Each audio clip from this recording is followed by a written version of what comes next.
जय गुरु जी। गुरु जी के चरणों में कोटि कोटि नमन।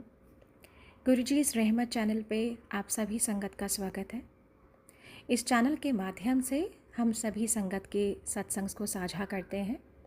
जिस रूप में सत्संग भेज जाते हैं उसी रूप में कोशिश रहती है कि सत्संग आप सभी संगत तक पहुँचाए जाएँ। आप सभी संगत जो भी सत्संग को साझा करना चाहते हैं वो डिस्क्रिप्शन में मेंशन व्हाट्सएप नंबर पे ऑडियो या लिखित रूप से भेज सकते हैं या जीमेल आईडी पे भी भेज सकते हैं। और एक बात मैं संगत जी आप सभी से कहना चाहती हूँ कि सत्संग को अंत तक सुनिएगा, क्योंकि सत्संग हमारी दवाई है। हमें नहीं पता गुरु महाराज किस तरीके से, कौन से सत्संग के माध्यम से कौन कौन से मैसेज हमें देना चाहते हैं या कौन सा हमारा कष्ट काटना चाहते हैं। तो सत्संग को चाहे वो कितना ही बड़ा क्यों ना हो, कोशिश कीजिए कि उसको पूरा सुनिए, क्योंकि वो सत्संग में ही हमारी ब्लेसिंग्स है।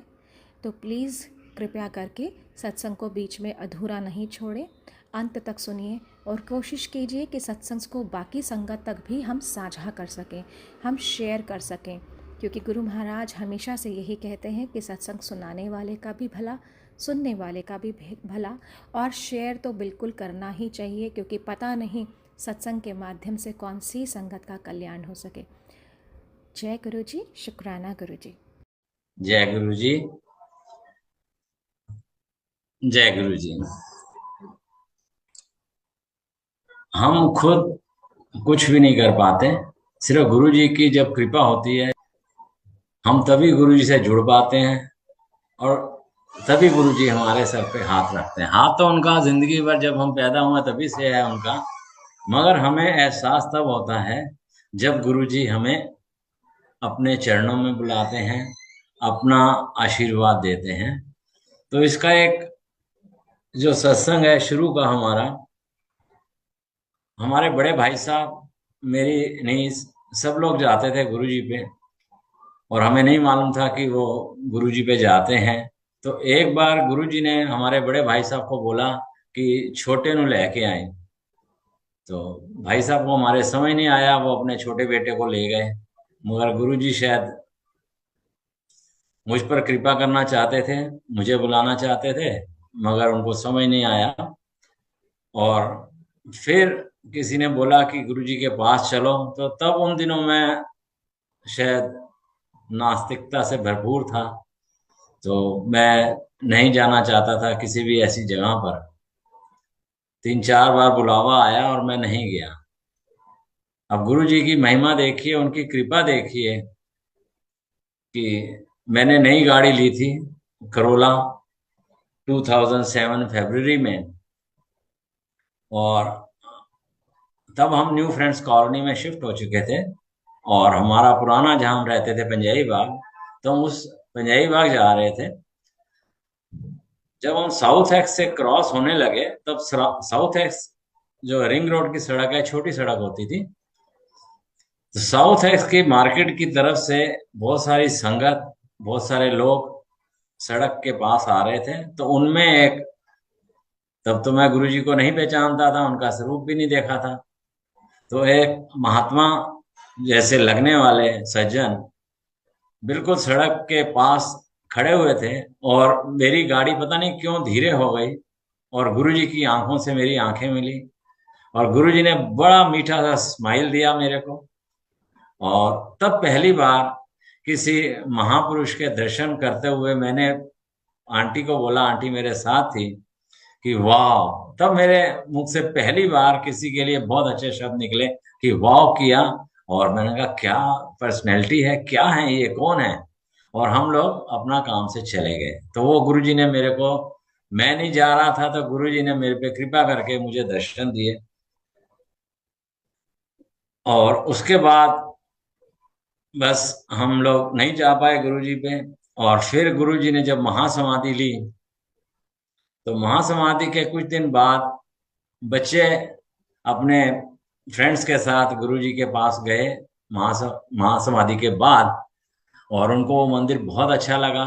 और उन दिनों मेरी आंटी कुछ डिप्रेशन में थी, तो बच्चों ने बोला कि गुरुजी हैं, वो मेरी नीस ने भी बोला कि गुरुजी हैं, तो आप चलो वहां पे, आपको बहुत अच्छा लगेगा। खैर, जैसे तैसे हम वहां गए मंदिर, और मंदिर में जैसे ही कदम रखा तो मेरी आंटी को पता नहीं क्या हुआ, बहुत अच्छा लगा उनका। और वो हमें मंदिर गए। जब मंदिर में गुरु जी का स्वरूप देखा, तो मैं स्वरूप देखते ही रह गया। मैंने आंटी को बोला, मैं कहा आंटी पहचाना? तो कहने लगी हाँ, साउथ एक्स में दर्शन दिए थे ना इन्होंने। तो हम बहुत खुश हुए कि गुरु जी ने हम पे कृपा करी और हमें पहले ही दर्शन दिए। उसके बाद हम मंदिर रेगुलर जाना शुरू हुए। उन दिनों गुरु जी की महासमाधि के बाद संगत बहुत कम होती थी।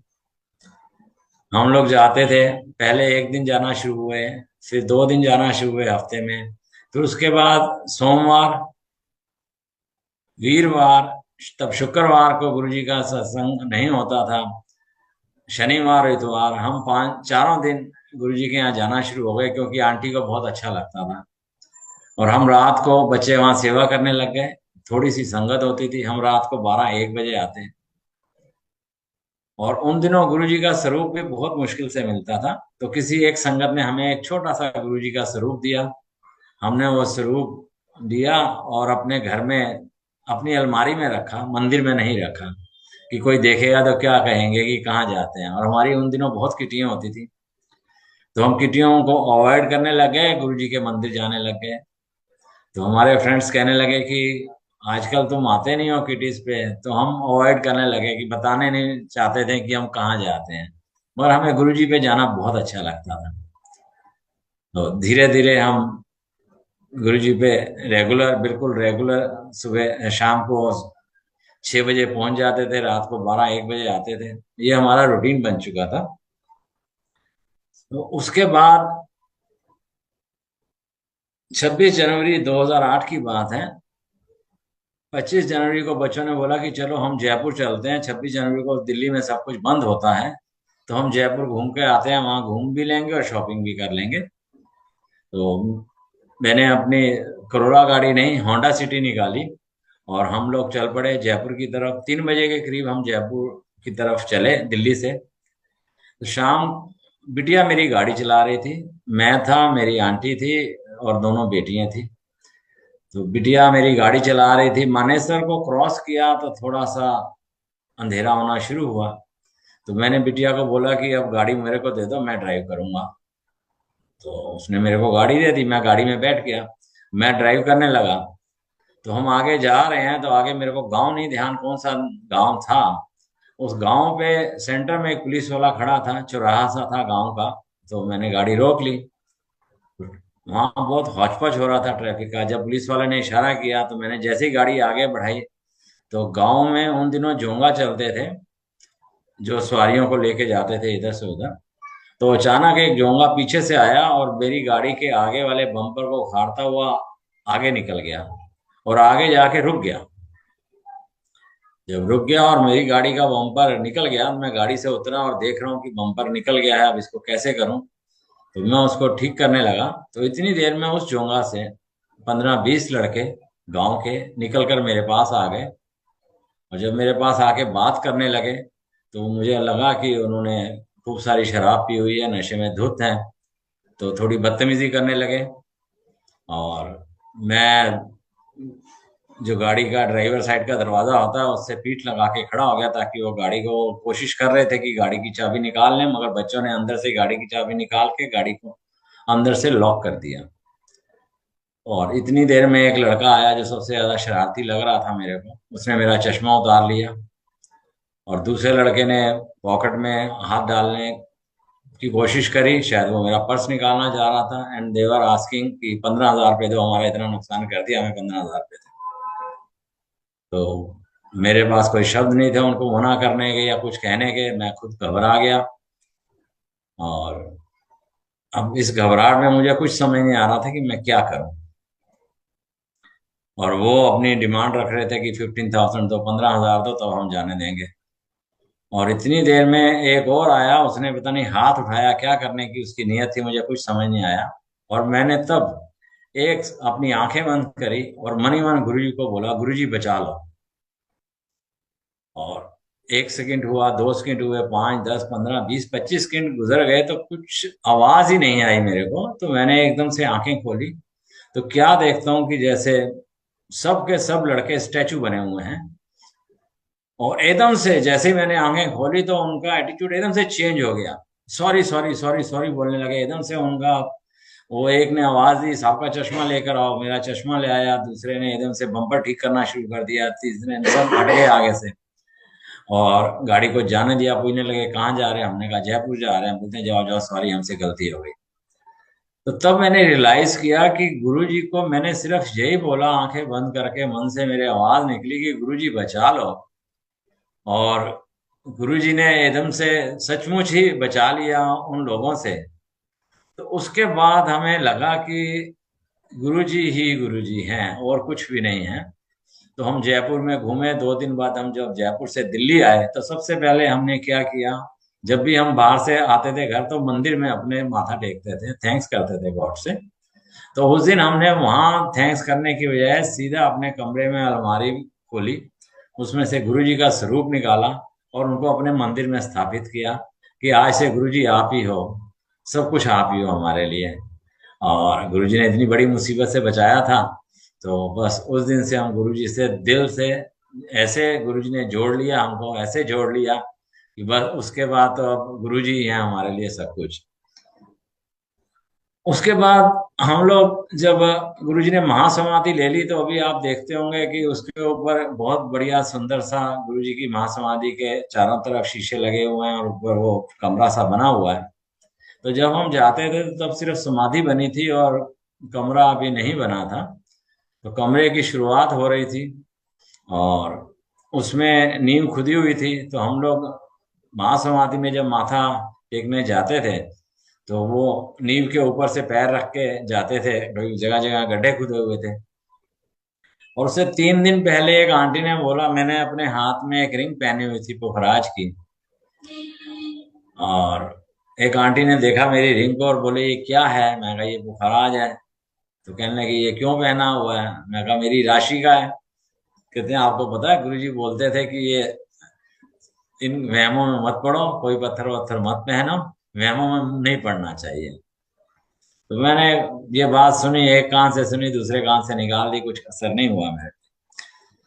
मगर एक दिन जब हम महासमाधि में माथा टेकने जा रहे थे तो जब मैंने बता रहा था कि समाधि के लिए वहां पे फाउंडेशन खुदी हुई थी, तो एक एक जगह से दूसरी जगह जैसे ही जंप किया, थोड़ा सा जंप करना पड़ता था, और वो रिंग काफी टाइट थी मेरे हाथ में और एकदम से गिरी और उस नींव में जहाँ गड्ढे खुदे हुए थे वहां गिर गई। तो मैं, अंधेरा था, तो मेरे को लगा कि इतनी महंगी रिंग गिर गई, क्या हुआ।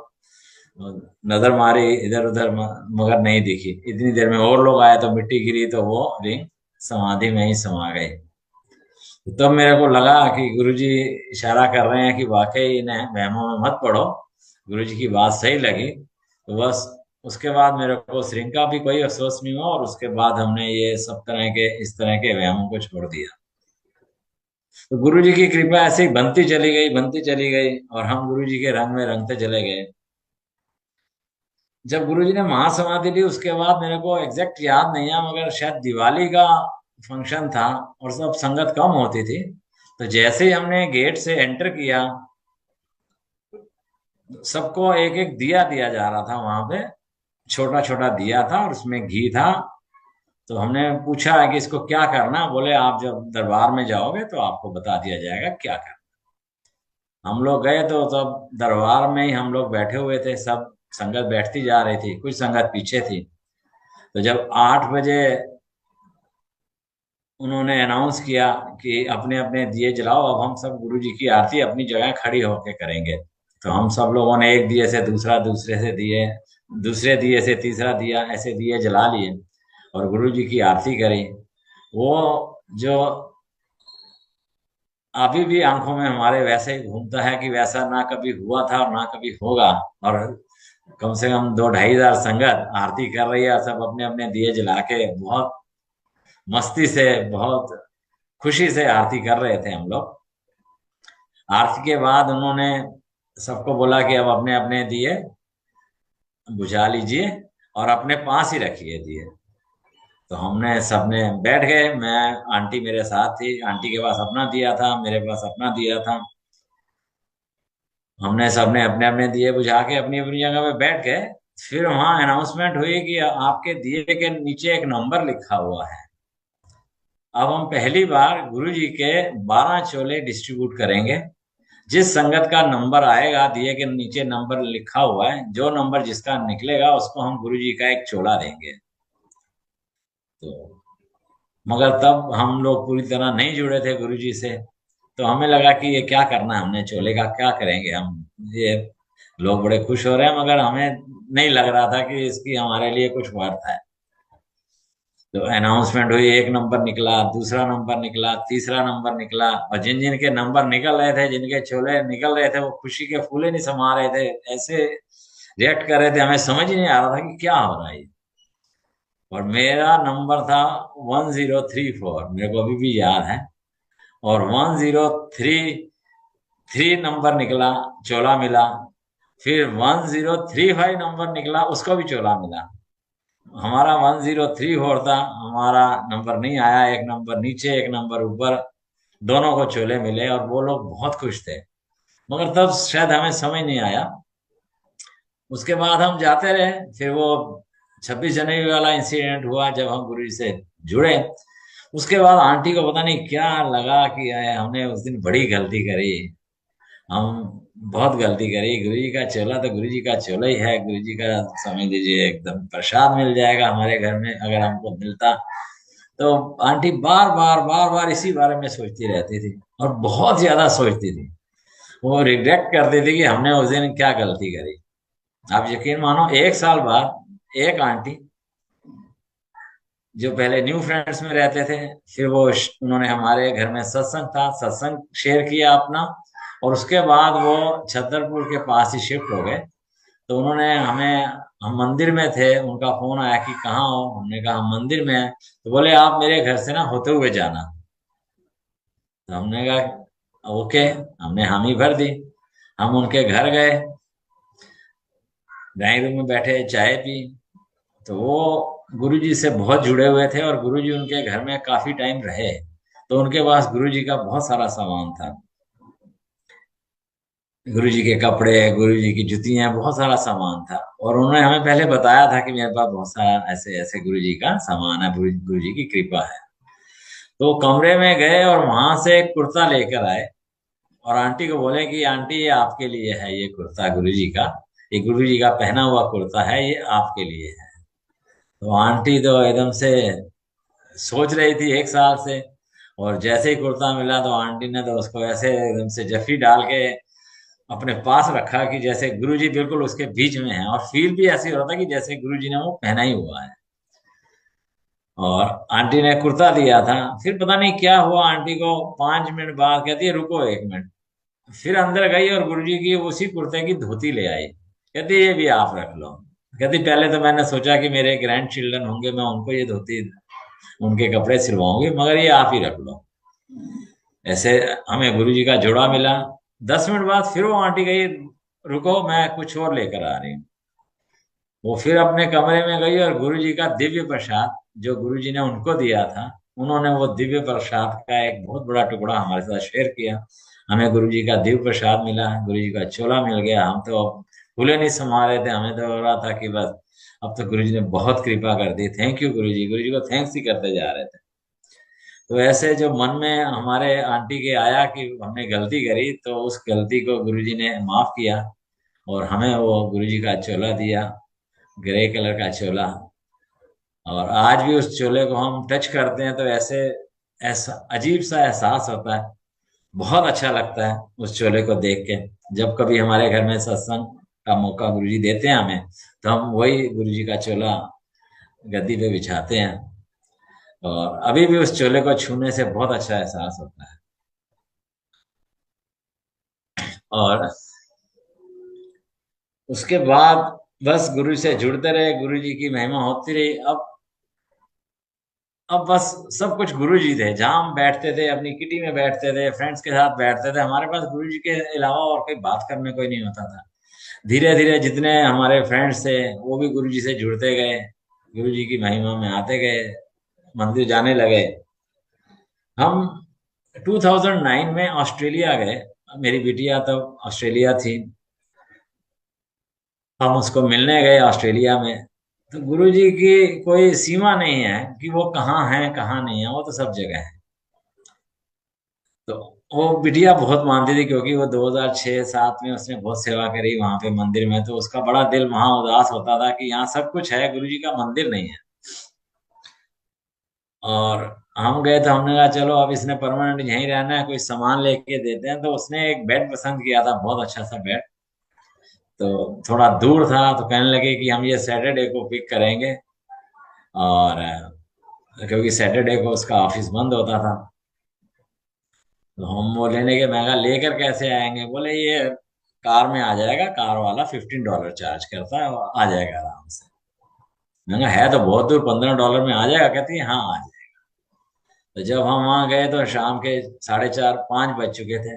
तो हमने बेड लिया, उसकी पेमेंट करी। तो उन्होंने बेड पूरी तरह डिसमेंटल नहीं किया था, हाफ हाफ खुला हुआ था। और उन्होंने उसके ऊपर गत्ते वगैरह लगा के हमें पैक करके दे दिया। हमने कहा ये जाएगा नहीं गाड़ी में? बोले नहीं चला जाएगा। और ऑस्ट्रेलिया में 5-5:30 बजे सब कुछ बंद हो जाता। तो हमने उनसे वो डिलीवरी ले ली, हम बाहर अभी खड़े हैं, उन्होंने लॉक लगाया, चले गए वो अपना बंद करके। और हम गाड़ी की गाड़ी देख रहे हैं आती जाती टैक्सीज को, रोक रहे थे, मगर कोई 2-3 ने रोकी। तो कहने लगे ये आएगा नहीं, आपको बड़ी वैन करनी पड़ेगी, और बड़ी वैन में जाएगा ये। तो बिटिया ने जैसे यहाँ उबर है वहां पे भी तब वो एप्स आ चुकी थी, तो वहां कांटेक्ट किया, फोन किया, तो कहने लगे अभी अवेलेबल नहीं है, ये कल सुबह मिलेगी आपको। तो वहां एक बेंच था, हमारे पास कुछ और भी सामान था, हम लेके वहीं बैठ गए कि क्या करें, या तो इस बेड को यहीं छोड़ दें, कल सुबह देखें, तो या यहीं सोएं। तो बिटिया को एकदम से गुस्सा आया और कहने लगी गुरुजी अब यहीं सुलाओगे क्या? अभी उसने ये वर्ड बोले ही थे कि एक बड़ी वैन जा रही थी, और अचानक बड़ी जोर से उसने ब्रेक मारी और यू टर्न लेके हमारे पास आके रुक गया। अब ये देखिए, गुरुजी को ये वर्ड बोले कि गुरुजी अब यहीं सुलाओगे क्या, और एकदम से वैन गई, आई, ब्रेक लगाई और यू टर्न लेके हमारे पास आ गई। तो कोई पंजाब के पंजाबी लड़का ही था, उसने हिंदी में पंजाबी में पूछा कितने जाना है? तो बिटिया ने बताया कि यहाँ जाना है। कहता आ जाओ। उसने वैन खोली, वैन में बैठ बड़े आराम से आ गया, मैं उसकी ड्राइविंग सीट के साथ वाली सीट पे बैठ गया, बिटिया और वाइफ पीछे बैठे हुए थे। और उसने अपना मीटर डाउन किया। तो हम आंखों ही आंखों में हमारी बात हो रही है कि ये तो $100-150 ले लेगा, तो बड़ा महंगा पड़ जाएगा बेड। हम थोड़ा और आगे गए, वो बातें कर रहा था हमसे, अचानक उसने अपना मीटर बंद कर दिया। तो मीटर में मैंने देखा $15 हैं उसके, और मैंने उससे पूछा वहां मीटर क्यों बंद किया? कहता ऐसे ही। हम जब घर पहुंचे तो मैंने कहा अब ये ज्यादा डिमांड करेगा, हमें इंडिया वाला समझ आ रहा था कि इंडिया में मीटर नहीं चल रहा तो बहुत पैसे मांगते हैं। तो उसने बेड उतरवाया, कहता है कहाँ? हमने कहा 3rd फ्लोर पे है। कहता मैं ऊपर चढ़वा दूं? हमने कहा नहीं, वो तो हम ले जाएंगे, कितने पैसे दूं? तो कहने लगा $15। तो बिटिया फिर मेरे को देखने लगी, फिर हमें हैरानी की हमारी कोई सीमा ही नहीं थी कि उसने $15 पे मीटर बंद किया, और ही वाज आस्किंग फॉर $15। तो मैंने उसको $15 दे दिए। तो बिटिया ने कहा कि ठीक है पैसे, आपने मीटर क्यों बंद किया? कहता वो बहुत लोगों से पैसे लेते हैं, अब आप तो हमारे इंडिया के हो, आपसे ज्यादा पैसे थोड़ी लेने हैं। तो $15 लिए उसने, और हम वो बेड लेकर आए। गुरु जी ऐसे ही सब जगह कृपा करते रहते हैं। तो उसके बाद तो हम और गुरु जी से और जुड़ते गए, और गुरु जी से बस गुरु जी रहने लगा। उसके बाद हम 2012 में ऋषिकेश में सत्संग होना था, और पहली बार ऋषिकेश में सत्संग हो रहा था वानप्रस्थ आश्रम में। तो मेरे को बसों के कोऑर्डिनेशन की और म्यूजिक की सेवा मिली। म्यूजिक बचपन से ही मुझे बहुत शौक था म्यूजिक का, तो मुझे गुरुजी के यहाँ पे भी सत्संग में प्लेलिस्ट बनाने का और गुरुजी के शब्द चलाने का अक्सर मौका मिलता रहता है। तो वहां पे भी यही था। बसों में जब हम दिल्ली से जा रहे थे, 2 बसें थी, तकरीबन 100 संगत थी उसमें। तो मेरे को ये बोला गया कि सेवा थी कि मैं पानी की बॉटल्स दिल्ली से ही लेके जाऊं, वहां ऋषिकेश में पता नहीं मिलेगी या नहीं मिलेगी। तो मैंने 200 बॉटल ली, 100 एक बस में रखी, 100 दूसरी बस में रखी। और बाकी सोचा कि बाकी और जरूरत पड़ेगी तो ऋषिकेश से ले लेंगे। हम शाम को ऋषिकेश पहुंचे। रास्ते में अपना मौज मस्ती गुरु जी के सत्संग करते हुए जा रहे थे। जब हम ऋषिकेश पहुंचे तो शाम का समय था। शाम को हमने आरती अटेंड करी। अंदर नेक्स्ट डे गुरु जी का सत्संग था। तो रात को 10:30-11 बजे मुझे ध्यान आया कि सबके रूम्स में पानी की बॉटल्स रखनी है और बसों में पानी खत्म हो चुका है। तो मेरे को बड़ा अजीब सा लगा कि मेरे को एक सेवा मिली और मैं वो नहीं कर पाया क्योंकि मार्केट बंद हो चुकी थी। तो मेरे साथ अंकल थे एक, तो उनको मैंने बोला कि वहाँ वानप्रस्थ आश्रम से पूछा, कहने लगे नहीं हमारे पास इतना पानी नहीं है। और तो मैंने कहा चलो मार्केट देखते हैं, शायद कोई दुकान खुली हो। तो वानप्रस्थ आश्रम दो हिस्सों में है। एक हिस्से में जिसमें हमारे रूम से, और एक दूसरा हिस्सा था सड़क के पार जिसमें सत्संग होना था। तो मैंने जब वो अंकल को बोला कि ऐसे ऐसे मेरे से गलती हो गई है और रात को संगत को पानी चाहिए होगा और मैंने पानी की बॉटल्स लापरवाही करी और लेकर नहीं आया, और अब जो है यहाँ तो मार्केट कह रही है बंद हो गई होगी। तो वो कहने लगे चलो ट्राई करते हैं। हमने जैसे ही गेट से कदम बाहर रखा, अचानक हमारे आगे एक स्कूटर आके रुका। और मैं मन ही मन सोच रहा हूँ कि इतनी ऐसी गलती कैसे हो गई। ये सेवा तो मेरे को मिली थी और मैं उस सेवा को पूरा नहीं कर सका। गुरु जी से सॉरी सॉरी सॉरी बोलता जा रहा हूँ। तो जैसे ही वो स्कूटर रुका आके, तो उसने नमस्ते किया। तो मैंने कहा नमस्ते किया तो ये गुरु संगत का तो नहीं हो सकता, यहीं का कोई होगा। तो हमने पूछा, एकदम से हमने उससे पूछा, यस बोलिए। तो कहने लगा कोई काम हो तो बताइए। और राह चलता आदमी पूछ रहा है कोई काम हो तो बताइए, थोड़ी शंका होती है। तो मैंने अंकल की तरफ देखा तो अंकल ने मेरे को बोला कि वो पूछ लो इससे। तो मैंने उससे पूछा कि यहाँ मार्केट, कौन सी मार्केट खुली हुई होती है। हम बोले नहीं, मार्केट तो सब बंद हो चुकी होंगी, इस टाइम तो कोई मार्केट नहीं खुली होगी। तो कहता क्या चाहिए आप बताइए मेरे को। तो उन्होंने कहा हमें ऐसा पानी की बॉटल्स चाहिए, हम दिल्ली से लाए थे, खत्म हो गई, मगर अब हम चाहिए और हम भूल गए। तो अब 11 बजे, अब आप बोल रहे हो मार्केट सारी बंद हो गई है, तो कहाँ से मिलेंगे। अब देखो गुरु जी की कृपा। वो कहने लगा जी कितनी बॉटल चाहिए। हमने उसको बोला कि यार तकरीबन 100 बॉटल चाहिए, और 100 बॉटल शायद कल भी चाहिए वापसी के लिए। कहता मेरा काम पानी का ही है, मैं यहाँ पानी की बॉटल से सप्लाई करता हूँ, मेरा काम पानी का ही है। तो आपको कौन सी कंपनी की चाहिए। तो उन दिनों किनले की आती थी। हमने कहा किनले की मिल जाए। तो कहता मिल जाएगी। तो हमें लगा कि किनले की बोल रहा है और पानी का काम है इसका, तो महंगी देगा। तो हमने पूछा कितने की। कहता 12 रुपए की बोतल है। और यकीन मानो दिल्ली से भी हम 12 रुपए की बोतल ली थी। जब उसने बोला 12 रुपए की बोतल है, मैंने कहा कितनी मिल जाएंगे। कहता जितनी चाहिए। हमने कहा 100 बॉटल दे दो। कहता है अच्छा, मैं ऐसा है कि अपने स्कूटर पे रख रख के लाता हूँ, एक बार में 100 बॉटल तो नहीं आएंगी, 15-20 मिनट में मैं आपको पानी पूरा भिजवा दूंगा। और वो 3-3 क्रेट करके ले आया, हमें दे दिया, हमने उसको पैसे दे दिया। तो मेरे मन में थोड़ी तसल्ली हुई। गुरु जी को थैंक्स किया। पहले सॉरी सॉरी बोल रहा था, फिर गुरु जी को थैंक्स किया, गुरु जी आपने ये मेरे को जो सेवा मिली थी वो मेरी पूरी हो गई, थैंक यू वेरी मच। बार बार गुरु जी को थैंक्स कर रहा था। उसके बाद नेक्स्ट डे जब दरबार सजा हुआ था, 12 बजे सत्संग होना था। बहुत संगत, दिल्ली से बहुत संगत आई थी, तकरीबन 1000-1500 संगत दिल्ली से आई। कुछ आसपास की वहां के भी संगत है जो उधर देहरादून वगैरह में रहते थे। तो मेरी म्यूजिक सेवा थी, प्लेलिस्ट मैंने बनाई हुई थी, और लैपटॉप मैंने खोला और वहाँ जो म्यूजिक सिस्टम था वो वहीं लोकली किया था, क्योंकि दिल्ली से ले जाना पॉसिबल नहीं था। तो वहीं लोकली एक म्यूजिक वाले को किया हुआ था। तो उसने स्पीकर्स वगैरह बहुत अच्छी क्वालिटी के लगाया, सारा सिस्टम लगाया। दरबार के साइड पे हम लोग बैठे हुए थे, वो भी बैठा हुआ था। जब गुरु जी का 12 बजे सत्संग शुरू हुआ, तो हम लोग तो जब सत्संग शुरू हो जाता है तो बोलते नहीं है, बिल्कुल चुप्पी साध लेते हैं, कुछ भी नहीं बोलते, सिर्फ बस गुरु जी की आराधना करते हैं। तो उसने धीरे से मेरे कान में बोला कि सत्संग तो शुरू हो गया, गुरु जी कब आएंगे।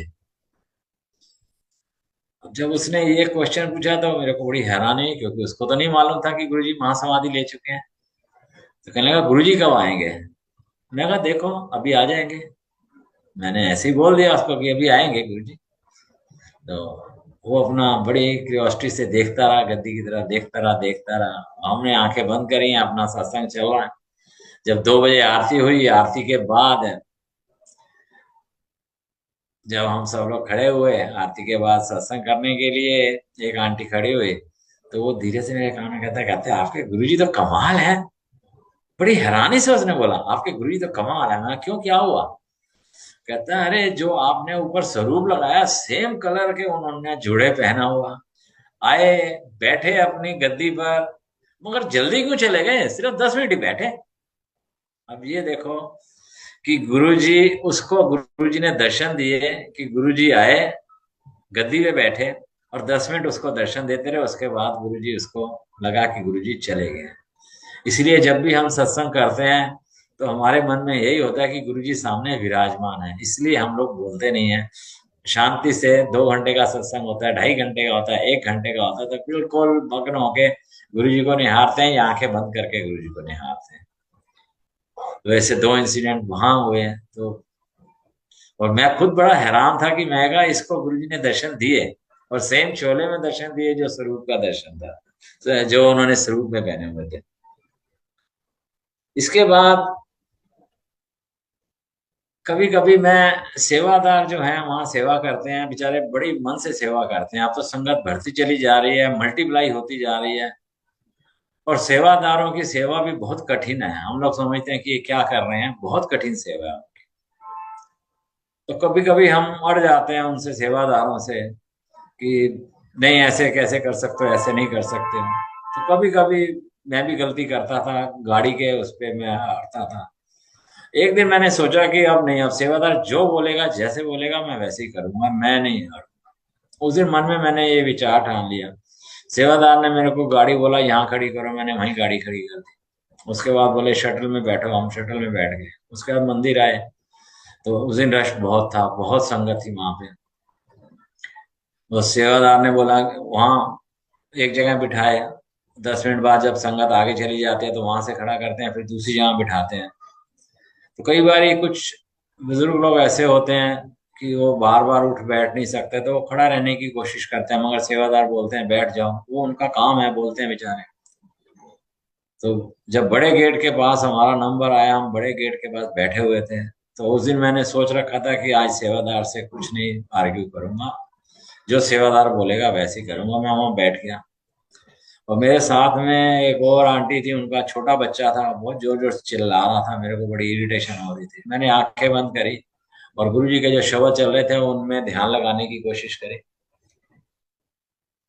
तभी मेरी आंख, ध्यान ऐसा लगा कि मुझे कुछ समझ नहीं आया, और इतनी देर में मैंने आंखें बंद की हुई हैं, मुझे महसूस होता है कि एक सेवादार आए, मेरे को इशारा किया, बोले गुरुजी बुला रहे हैं आप। ये सब ध्यान में मेरे को फील हो रहा है, गुरुजी बुला रहे हैं। मैं कहा अच्छा। मैं उठा वहां से, वो मेरे को लेके गया, सीढ़ियां चढ़ी, और जैसे ही दरबार से पहले जो दरवाजा आता है वहां पे एक सेवादार तिलक लगा रहा था, जबकि मंदिर में ऐसा कभी भी नहीं हुआ। और मेरे ध्यान में उसने मेरे को तिलक लगाया, और गुरुजी के पास गया, माथा टेका, गुरुजी के चरणों को छुआ, और गुरुजी ने कहा आज बहुत चंगा तू सोचे है कि सेवादार ना लड़ना नहीं है, जा ऐश कर। और उसके बाद मैं वापस आया, मैं अभी ध्यान में ही हूँ। तभी एक सेवादार ने हाथ लगाया, अंकल आगे। तो मेरी जब आंख खुली तो हम उठे, थोड़ा आगे जाके बैठे। तो मैं आंटी को देख रहा हूँ, आंटी मेरे को देखती जा रही है। तो मैं, क्या हुआ? कहती है ये माथे पे टीका कहाँ से लगाया तुमने, तुम मंदिर तो आज गए नहीं थे, टीका कहाँ से लगा हुआ है?" अब ये देखो कि वो आंटी को वो टीका दिखा, तो वो आंटी को एहसास हुआ कि मैंने टीका लगाया है, और जो मेरे को ध्यान में मैंने टीका लगाया वो असर में लगा था। इसका मतलब गुरुजी ने मेरे को, मैंने सेवादारों की बात मानने की ठान ली, तो गुरुजी ने मेरे को ब्लेस किया कि सेवादारों की बात माननी चाहिए।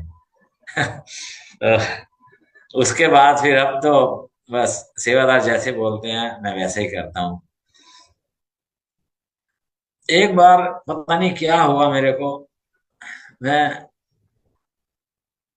गुरु जी के रंग में रंगे हुए थे, पता नहीं किस वजह से। मैं, मेरे को बहुत गुस्सा आया, कोई मेरा काम खराब हो गया था। तो मैं अपने घर के मंदिर के आगे गुरु जी से लड़ रहा हूँ। पता नहीं क्या मेरे को हुआ उस दिन। मैंने कहा गुरु जी आपने किया क्या है मेरे लिए, मैंने ऐसे बोला। उसके बाद मैंने सोचा कि मैंने शायद कुछ ज्यादा बोल दिया, गलत बोल दिया, सॉरी बोला। रात को सो गए हम कमरे में। अब गुरु जी सपन में आते हैं, ये बहुत संगत को मालूम है। बहुत संगत ने महसूस किया कि गुरु जी सपने में आते हैं। तो रात को मैं सोया हुआ हूँ तो गुरु जी मेरे सपने में आए, और उन्होंने वही चोला पहना हुआ था जो आंटी ने हमें दिया था, ग्रे कलर का। तो वो मेरे पास बैठे हैं। जैसे ही मैंने उनको देखा तो एकदम से मैं खड़ा हो गया गुरु जी के। तो गुरु जी कहने लगे की कह रहे सीगा, मैं की किता तेरे वास्ते। तो मैं थोड़ा शर्मिंदा हुआ। अब मुझे नहीं पता कि मैं सपन में हूँ। मैं शर्मिंदा हुआ, सॉरी गुरु जी, सॉरी, सॉरी बोला। कहते तेन पता मैं तेन जीवन दान दिता सीगा एक बार। मैं कहा मेरे को नहीं पता। कहने लगे अच्छा मैं कर, मैं तेन दसना मैं किवें तेन बचाया सीगा। कहते 1975 जा। तो मैं एकदम से गुरु जी ने बोला तो 1975 में पहुंच गया, क्योंकि उनका हुक्म था। फिर कहने लगे वो याद कर बुद्धा गार्डन के बाहर की होया सीगा। तो एकदम से मन में विचार है, हाँ बुद्धा गार्डन के बाद हम लोग, मैं और मेरा फ्रेंड, हम स्कूटर से आ रहे थे। तो बुद्धा गार्डन तब उन दिनों बहुत लोनली सड़क होती थी। हम उस सड़क से निकल रहे थे, अचानक मेरा स्कूटर बंद हो गया। तो हम वहां रुक गए, स्कूटर को स्टैंड पे खड़ा किया। देखा कि शायद पेट्रोल की वजह से है, 5-7 की कुमारी नहीं स्टार्ट हो रहा था। दाएं बाएं स्कूटर को जैसे यूजली हम लोग करते हैं, दाएं बाएं किया, नहीं स्टार्ट हुआ।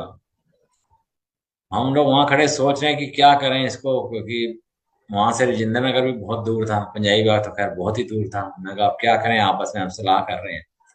तभी झाड़ियों में से मुझे किसी के कराने की आवाज आई। कोई करा रहा था वहां पे झाड़ियों में। तो मैंने दोस्त में कहा यार किसी की आवाज आ रही है। बोले हाँ आवाज तो मेरे को भी आई है। तो हमने झाड़ियों में देखा, उधर साथ में झाड़ जंकार था। तो देखा तो एक सज्जन बेचारे झाड़ियों में गिरे पड़े हैं, सरदार जी हैं, स्कूटर भी उनका झाड़ियों में गिरा हुआ उल्टा हुआ पड़ा है।